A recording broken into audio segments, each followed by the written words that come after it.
Hi, hello. So, after my binge playing of Oblivion, obviously my next step in life was to start Skyrim, Baldur's Gate 3. It went on Steam sale for 20% off near Christmas, and I couldn't handle the mofo anymore. FOMO? The FOMO. I can't handle the mofos either. I went into Baldur's Gate 3 knowing next to nothing about it except the rave reviews for it across the entirety of the gaming industry, and that Asterion is a hot, prissy vampire bitch boy. For context, I have played D&D a handful of times in my life. I wasn't very good at it. My first character straight up died in our collective party's very first time ever playing, to which I blame a little bit of the inexperience, or rather, over expectations of the DM. We kind of ended the campaign in a resignation that none of us really made it out alive and never reconvened after that. To be fair though, I was so unlucky. Oh my god. I failed my saving throws like every single one. So, expectations on this one, yeah. Anyway, that first character that I made was a like wood elfish cleric. May she rest in peace. After that, I played a little bit in college with my then partner and his friend DMing, who we also let have a playable character because the party was just so small, which I know is a big no-no. But we were just mostly dicking around, doing overly memey things. My ex's character's big thing was collecting hats, and we played with Lego pieces on an awfully makeshift game board, which quickly got out of hand. The character I had at that time was a sneaky drow, and she never formally died, but I lost the character sheet like over a decade ago. So that's it. That's all I know about D&D and the Baldur's Gate franchise, which is not much. I mostly entirely relied on DMs for understanding how dice worked and have always been unlucky in the actual rolling of them. Hence my poor dead first character. Because Baldur's Gate 3 is so big and expansive, I wanted to do a first impressions review upon playing my first full day's worth of gaming. Partially because I can already feel the all consuming obsession of Baldur's Gate 3 upon my tiny brain, but also because I think it's important to keep in mind how a game starts as well as how it ends. Yes, this is like a pinnacle of the genre of gaming in which it resides, but how is Baldur's Gate 3 to someone absolutely unfamiliar with the format? Let me tell all you fellow newbies out there the real state of things. So, I was very sick at the time of recording, so I'm going to give you my opinions and criticisms of the game alongside a recounting of my playthrough because I have no in time audio reactions from when I started the game. I made my character a half elf drow ranger in honor of my old lost D&D character from decades past. Here is her guardian. I haven't gotten to the point where I interact with them yet. To state the obvious, the opening cinematics are absolutely gorgeous. Right from the start, the introduction is epic. Although I'm playing on a perfectly good graphics card and 4K monitors, I found it was a little hard at the start to discern what is and isn't walkable terrain. It's a technical praise that the environment is so detailed, but it also hits a slight point of detriment for player accessibility. Being used to open world RPGs, it is a little hard to rein oneself back in and adjust to like invisible walls or areas that look like they could be vaulted up to, but which trigger no character response. Kind of the same goes for interactable objects. They are very small to look at. And since the environment just looks like a real fantasy world, they don't stick out as interactable. In this footage, you probably won't see me detouring across the screen to pick up a tiny object, although I probably missed plenty of valuable ones. This is something that you will adjust to as you progress in Baldur's Gate 3. Things will start to register in your brain as that looks interactable, or I bet I can get in there. But it is a lot more immersive and dependent on your ability to perceive things in a real life setting than it caters to the usual game logic.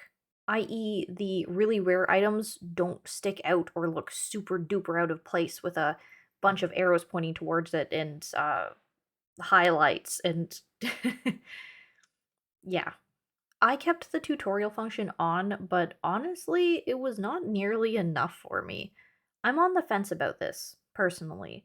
I completely respect the game as a lead in its genre, and for such a complex game. To receive a truly comprehensive in game tutorial would require tedious, boring hours of lacking player autonomy. In Baldur's Gate 3, the actual player autonomy is so huge and varying it may very well be impossible to help every class and race equally with a tutorial. Like how do you describe or fit that in? You can't. So they kind of didn't. This game isn't meant to be spoon-fed. It's meant to be experienced and fucked up and replayed. That said, it is a little wild that I had to look up several external basic game guides to fully understand how things work. I don't just mean lore wise, of which they drop you in pretty bare naked if you're not already familiar with D&D aside from the base class descriptions. Yeah, they give you a bit about where certain races come from, alignments they usually have, but a little cultural relevance would have been nice to get a heads up on, like the whole people will actually distrust or attack you strictly based on your race kinds of things. Which I did not know, and I am glad that I am not a full fledged drow, even though people have commented on my halfness so far. I learned how to navigate menus well enough, but I have very little understanding of how the game works under the surface. I had no idea when I'd leveled up what levels get more subclasses or what they are, or how XP would be divided among party members, or really how spell slots or percentages of proficiencies worked when it came to how goddamn often I was missing all of my attacks. Baldur's Gate 3 excels at being a D&D game because it takes care of all the crazy calculations and ridiculous die rolling with just about everything that you do. It makes it invisible, the innumerable checks that you have to do so that the gameplay is seamless up until the point where you're doing more important throws like in dialogue, which is cool, but it's almost too seamless, it felt like. Believe me, I understand that this is how D&D actually works. Sometimes the DM will ask you to roll for perception, say, and if you fail, sometimes you don't get to know what you were supposed to be perceiving. It's over. You failed. But even in instances when I achieve a check, it's hard to notice and harder to address because it happens when you don't know it's about to happen and is over before I can acknowledge that it did. I was playing on PC controller and I didn't know how to check the log. Even so, sometimes I'd win a check and a voice would even address me with something like, "You should pick up that vial." I'm like, "What vial? There's a million things in this room. I am not on the same page as whatever you're doing right now, game. I wasn't looking in that direction." What is something that differs from in-person D&D in this format is there's no DM. You don't get to ask. There is no additional guidance and hindsight. If you choose to do a perception roll with in-person D&D, the DM tells you exactly what and where you perceived, and you just have to say you'll go interact with it, or at least it's very obvious how to. Imagination is oddly more accessible. In Baldur's Gate 3, I find sometimes that I'm perceiving things that I don't know what I perceived, and then I can't find the thing that I perceived. In that, I also wasn't very keen on the lack of direction of the storylines and mapping at the start. As it turns out, Baldur's Gate 3 is kind of a do whatever game.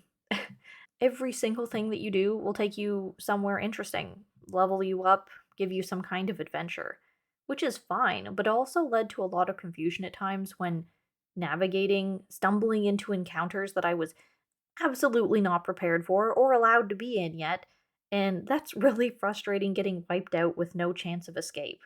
A good DM won't do that to a party, or at least have the influence to steer them away from the incorrect path, whereas in open world format in Baldur's Gate 3 has got me good and fucking dead literally dozens of times in less than 8 hours of playtime. Particularly, I would like to point to one of the first main story quests about finding the Githyanki Crush. Lae'zel, the first companion you get in the game, who is of a race with knowledge and connections to have the best chance at fixing the affliction that you and your party have incurred, and which drives the whole main plot line from the start, tells you where you should go. It's the first guiding light that you have. Of course, you can dick around and level up anywhere else you want, but I was under the impression this was the main priority to get some answers, to know who we are and how we fit into this world. Go find her brethren, they'll have a cure. I'd say that I got there in a pretty timely manner, and I got absolutely bodied. I tried the encounter several times over. The tutorial tips popped up on how to run from a fight that you can't handle, and I assumed that meant that I could. I could not.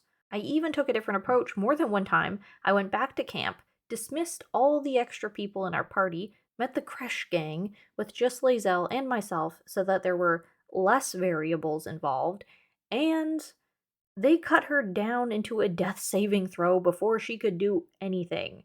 I dashed as far as I could, as fast as I could to get away from them so that I could trigger the go to camp option and run away from the fight, but I couldn't go far enough, and they shot me down immediately, and I was also in a death saving throw. There was no getting out of it. There was no winning at my current level. I should not have been there.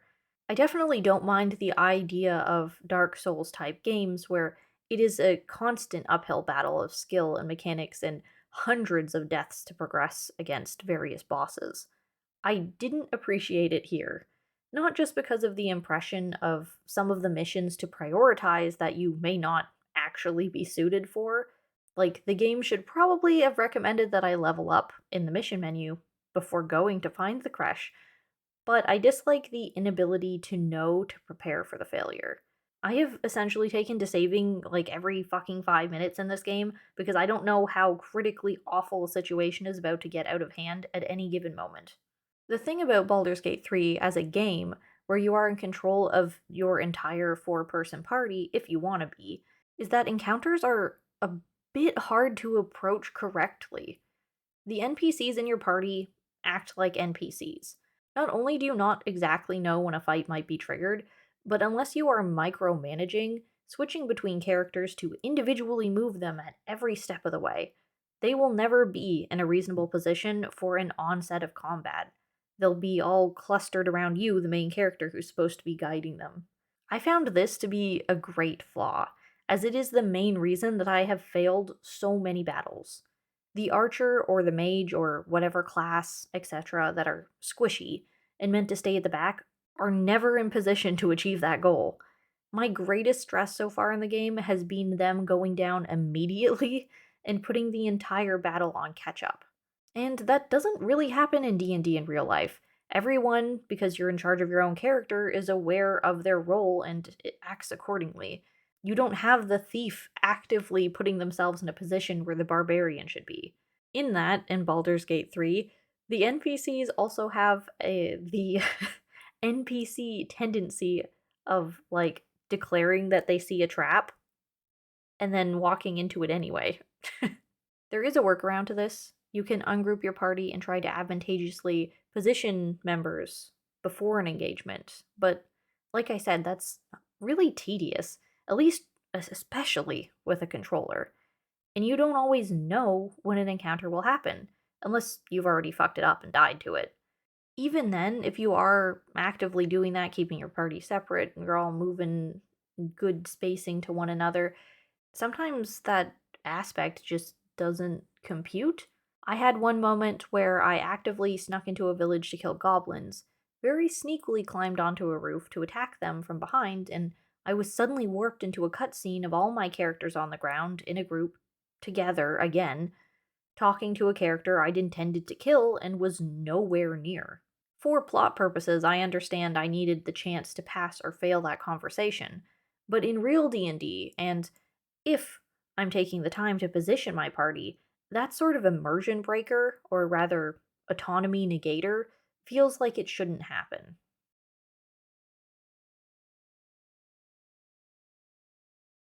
Okay, so I've played a little bit extra, a good shift's worth of the game since my original first couple hours of playing, and then I wrote that first part of the review. I have come to a realization. Playing with a controller just isn't it. There's a lot of accessibility that I was missing, or at least is way too buried in the limited functions of a controller to have easy access to. I'm only like level 3 on my characters, and the amount of spell wheels that I had to scroll through on my trigger buttons was too much. It's clunky. Looking up beginner game guides, there is also a lot of functions that I just don't have at my fingertips, like seeing what rolls had happened without my knowledge, hitting buttons like Alt to see the objects in a room, etc. I tried keyboard for a second when I first opened the game, and it was a lot to look at, and I got overwhelmed, but the clusterfuck of using a controller is only ever going to get worse. So, from this point forward, I am going to switch to trying to use a mouse and keyboard. I hope that having a keyboard fixes some of my issues with the game, such as the ease of controlling characters, positioning, and seeing roles. I'll get back to you on that later. I may do a midway through review and an end one since Baldur's Gate 3 is so huge. And as I grow more accustomed to the game, I feel as though I will be more willing to accept the outcome of encounters and failures, as they will be a reflection of my actions and not a lacking of mechanics that I know. I'm starting to feel like a bit of a sore loser playing Baldur's Gate 3 because I keep having to retry things, but also, like, not just because I died and I actually just have to redo it. So, tomato, tomato. I don't want to feel like everything I do is actually impossible, but it's kind of feeling that way right now. And I don't know if it's me or the game or D&D in general, honestly. I mean, you heard what I said. My first character died outright the first time I ever played. But I'll get back to you on that as my skill and understanding develop. As it stands, Baldur's Gate 3 was a huge learning curve for players completely new to the game type, aka me. So if you're as noob as I am, don't feel ashamed about watching as many beginner guides as you need to before picking Baldur's Gate 3 up. No shame. There is so much to know. I will update you on my progress and party soon. Bye bye.